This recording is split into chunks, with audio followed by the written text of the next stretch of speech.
Upon her election to the Senate in 2010, Senator Michelle Benson of Ham Lake has been a leader in the Republican caucus and a champion for transparency in government.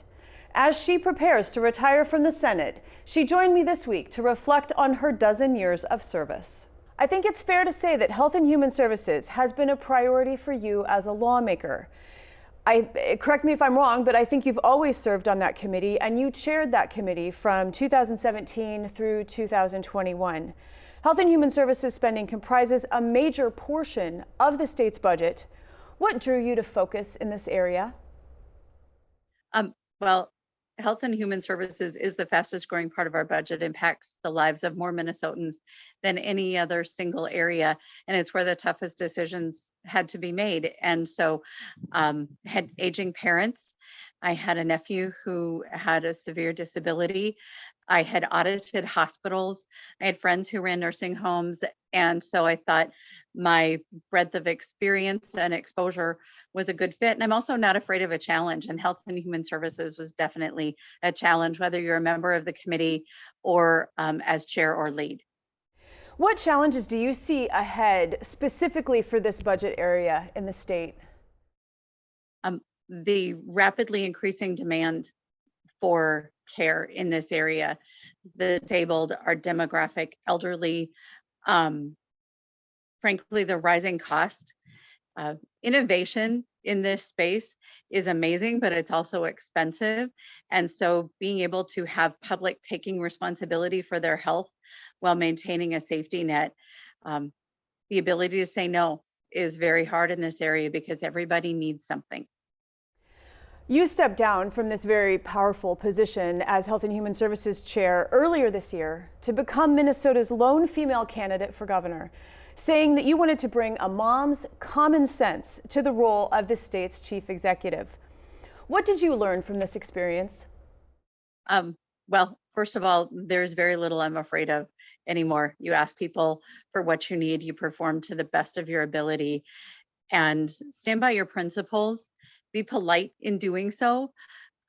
Yes, I could have probably been more aggressive, but that's not who I am. And I think anytime you run for office, run as the best of who you are, build trust with the people around you, and go forward unafraid. And was it interesting to you to be able to travel the state? Because before, as a senator, you're representing just your district, but as a statewide candidate, you really got to experience the entire state. Well, I grew up in a small town, and Minnesota is covered with small towns. And so I sort of had this immediate connection with places all over the state who get forgotten, frankly, by people in St. Paul. But I also ran as lieutenant governor with Dave Thompson, and the eye-opening experience of realizing Minnesota uniquely has mining resources, vast forestry. China can't produce paper because they don't have forests like Minnesota has. Our agriculture, I grew up on a farm, knowing what a driver that is in our economy, sort of has always drawn me out of the Twin Cities metropolitan area. My husband grew up, his family had a garbage business in the Cross Lake area. So seeing a small business in a tourist town, and then of course, being in healthcare, you see the highs and lows of everyone's life. You see the differences communities need through the lens of someone who's been involved in healthcare. And so great privilege, huge learning experience. And I would encourage people, get out and know your state much better. It's a beautiful, unique place. Both friends and adversaries have learned not to mistake your politeness, as you mentioned before, politeness, for weakness when it comes to debating ideas. Much has been said and written about our current divisive political climate. Should more candidates model your behavior? I think political discourse would be much better off if we said, here's my line, here are the places I'm going to work in. I respect you as a person. And the minute you don't respect me as a person, our conversation is done. I think we would actually have better candidates.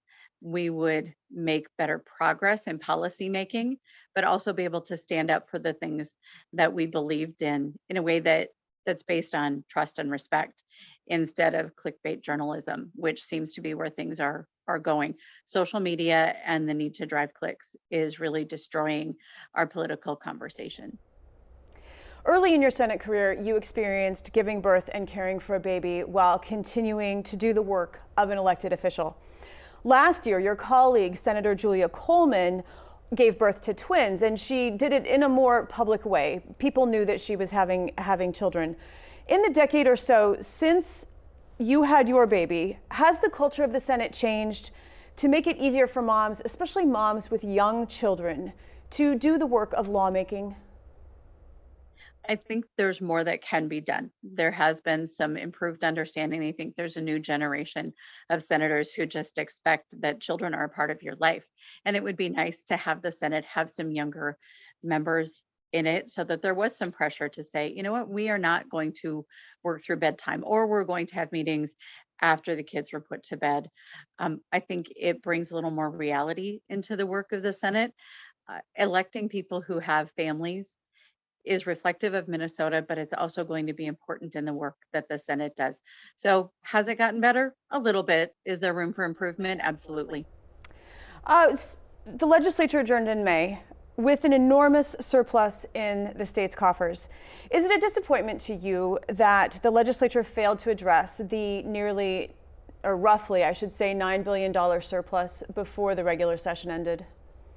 Well, and let's remember we passed a $100 billion all funds budget just the year before, and we had bonds that had not been let. So, a bonding bill would have been nice.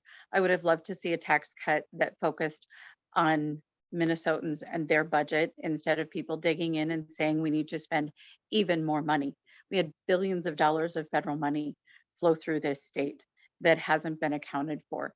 And instead of just flooding more government with money, we could have given that money back to the taxpayers who paid it. That would have been a great outcome, but I wasn't willing to further increase government spending for the sake of a deal. What are your proudest accomplishments over this 12 years of your Senate career, and what is next for you? Well, I came in with my CPA license, so serving with the legislative auditor, improving program integrity and accountability across health and human services and the Minnesota Department of Health was really important. Putting some tools in place at Minnesota Management and Budget that will help us do results first, sort of legislating, I think was really important. There's a reverse auction outcome that should be announced shortly that will save our state taxpayers millions of dollars, save the people in New Jersey $1 billion. And it's a technique that's been used in other places. And I'm proud to say it's now being used here in Minnesota because of my efforts. What's next for me? I know I want to work with smart, innovative people. I'm not afraid of a highly regulated environment, and I am enthusiastic about the future of healthcare. And so that's where I'm going to put my focus. Senator Michelle Benson, I want to thank you for your service, and I want to thank you for your time today. I am so grateful to have been invited here, honored to have served in the Senate and gotten to meet all of your viewers and the people in Senate media who help us look good. So thank you very much. And I'll be watching from the other side of the election certificate.